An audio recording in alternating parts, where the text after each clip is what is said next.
What I'm going to be doing now is demonstrating the activity for Section 4 of the toolkit. And Section 4 of the toolkit is where we look at what drives our compassion fatigue, and we start to get very specific about our organization. And it also begins in the first strategy for how we prevent and deal with compassion fatigue. And it has to do with our locus of control, our notion of what can we control and what we can't control. Okay, so this activity is the one that you would facilitate with staff. So the first question that I have for you, and I'm going to ask you to actually write your answers on this large sheet of paper, is when you think about your work in the clubs on a day-to-day basis, maybe over the last many years, what are some things that you find driving your compassion fatigue? And you can think about it in terms of, you think about that compassionate culture you described earlier. You can think about it in terms of the systems around you, maybe some experiences with leadership, experiences with families, with children, with systems that the club works within. What drives your compassion fatigue? And when you think of something, just come up and write it down. It doesn't have to be in perfect line order. You just do a mural of all the things that drive your compassion fatigue. Mm-hmm. Yep. Anywhere? Anywhere. And thanks for writing large. That's really helpful for all of us. Is there something about staff that you could say that would be?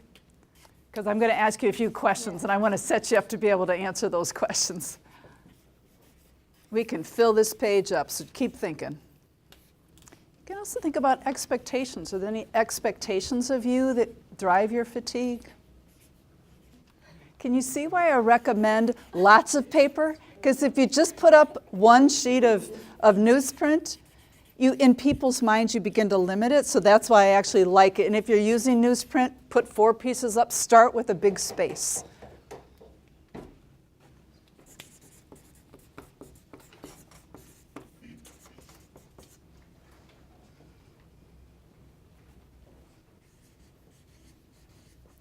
We are going to start to wind down, not because there aren't many more ideas, okay? You could fill this page and a few more, right, with the kinds of things that could potentially lead us to feel compassion fatigue.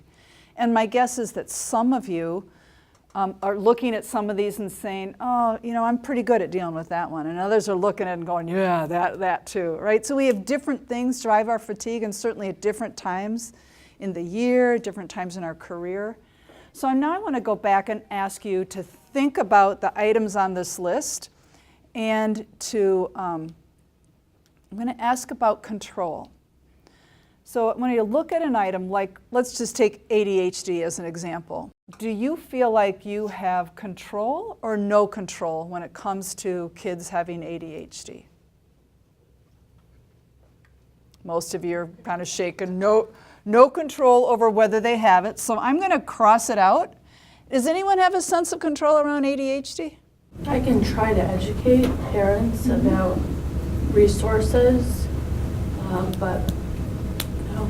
You might have strategies like fidgets or a spinny thing or something that works for some, not for all. So I just want to demonstrate that I'm going to cross out things that we feel like we don't have a sense of control over.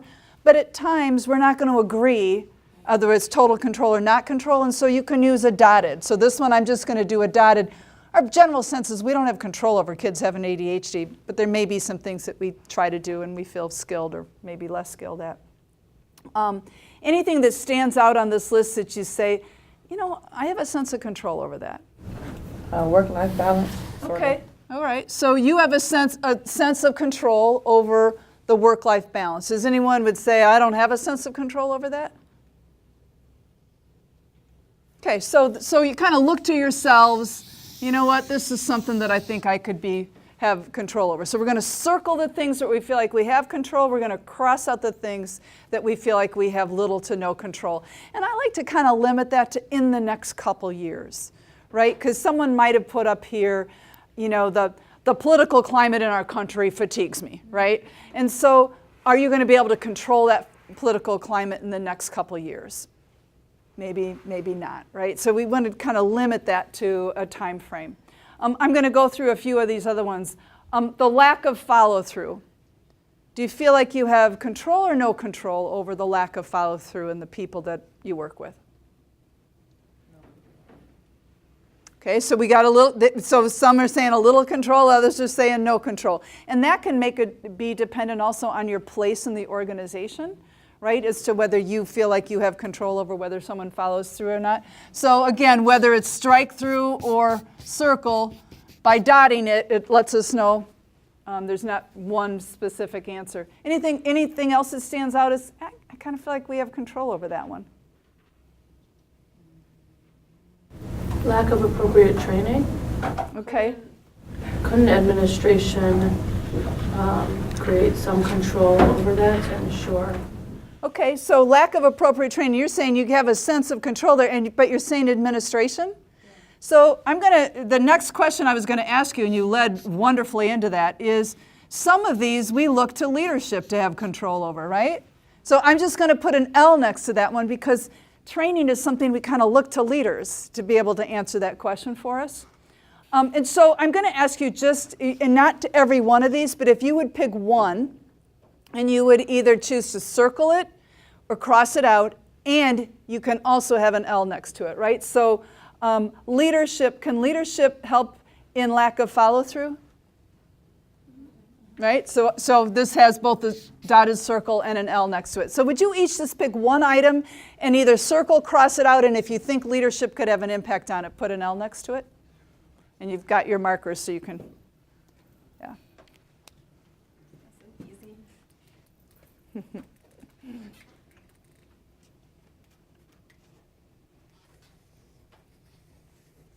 And do you think leadership has any impact on communication? Yeah. Yeah, I'll go ahead and put that there too. No, right. Yeah. Short-staffed clubs.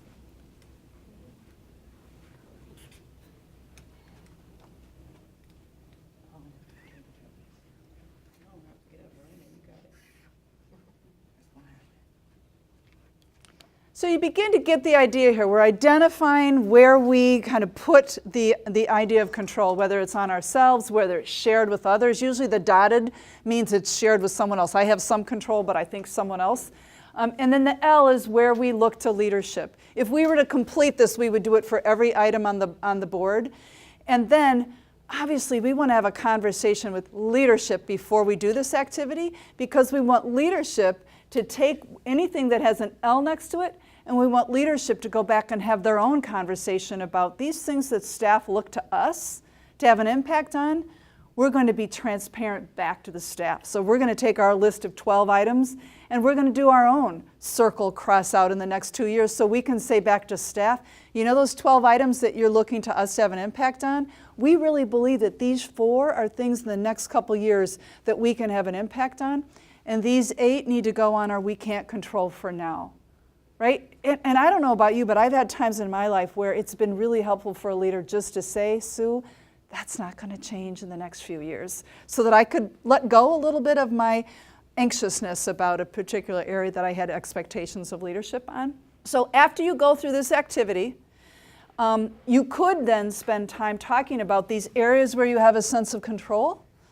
Talk a little bit about what would control look like, so you can move into that kind of conversation. The other conversation that we like to have is to ask the group, so if you're working with a homogeneous staff group, when you come together, what % of time do you spend talking about the things that you can't control?